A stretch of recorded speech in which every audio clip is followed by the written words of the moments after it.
வாழ்க வளத்துடன் அனைவருக்கும் அன்பு வணக்கம். எல்லாம் வல்ல இறைவனின் திருவடிகளை போற்றி பணிந்தும் யாதும் ஊரே யாவரும் கேளிர் தீதும் நன்றும் பிறர் தரவாரா என்கின்ற கணியன் பூங்குன்றனாரின் நிறைமொழியோடும் இன்றைய சிந்தனை பதிவினை வழங்குகின்றேன்.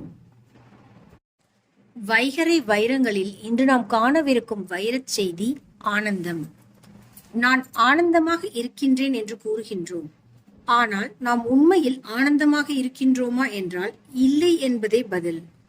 அப்படியானால் நாம் எந்த நிலையில் இருக்கின்றோம்? மகிழ்ச்சியாய் இருப்பதைத்தான் ஆனந்தமாக இருப்பதாக கூறி வருகின்றோம். மகிழ்ச்சி, ஆனந்தம் என்ற இரு சொற்களின் பொருளும் ஒன்று என்று கருதியதால் தான் நமக்கு வேறுபாடு புரிவதில்லை.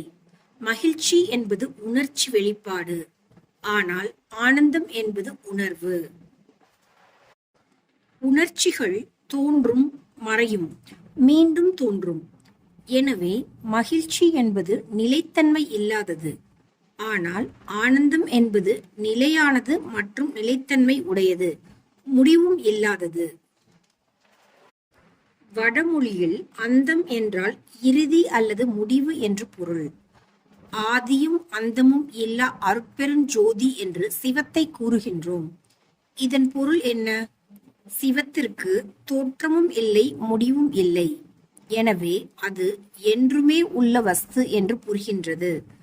எனவேதான் சிவத்தை ஆனந்த பொருள் என்று கூறினார்கள். வடமொழியில் ஒரு வார்த்தையின் முன் நா என்ற எழுத்து சேர்ந்தால் கூறப்பட்ட வார்த்தையின் பொருள் நேர் எதிராக மாறிவிடும். எனவே அந்தம் என்ற வார்த்தைக்கு முன்பு நா என்ற எழுத்து சேர்ந்து ந அந்தம் என்றால் முடிவு இல்லாதது என்று பொருள் கிடைக்கும். இந்த நா என்ற எழுத்தை தமிழ் படுத்தும் போது ஆ என்று மாறும். எனவே ந அந்தம் என்கின்ற வார்த்தை அனந்தம் என்று மாறி தற்போது ஆனந்தம் என்று வழக்கில் உள்ளது. முடிவு இல்லாத இன்பம் என்பது நமக்கு எப்போது கிடைக்கும்? ஆதியும் அந்தமும் இல்லாத அருட்பெருஞ்சோதியோடு இரண்டர கலக்கும் போது கிடைக்கும். இதைத்தான் தமிழ்மொழி வீடு பேறு அல்லது பேரின்பம் என்று கூறுகின்றது. வடமொழி முக்தி அல்லது மோட்சம் என்று கூறுகின்றது. உணர்ச்சிகளின் வசப்பட்ட வாழ்க்கை உலகியல் வாழ்க்கை. எனவே உலகியலாக நாம் அனுபவிப்பது சிற்றின்பமான மகிழ்ச்சி ஆகும். உணர்ச்சிகளை கடந்து உணர்வு வாழ்க்கை வாழும்போது கிடைப்பது மகிழ்ச்சி அல்ல, பேரின்பம் அல்லது ஆனந்தம். நம் உயிரின் உண்மை சொரூபம் ஆனந்தம்.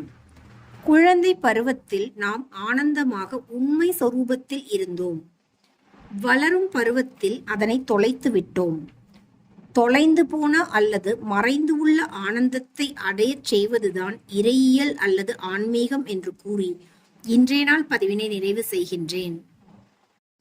எல்லா உயிர்களும் இன்புற்றிருக்க நினைப்பதுவே அல்லாமல் வேறொன்றறியேன் பராபரமே என்கின்ற தாயுமான சுவாமிகளின் நிறைமொழியோடு இன்றைய நாள் பதிவினை நிறைவு செய்கின்றேன். அனைவருக்கும் நன்றி, வணக்கம். வாழ்க வளத்துடன்.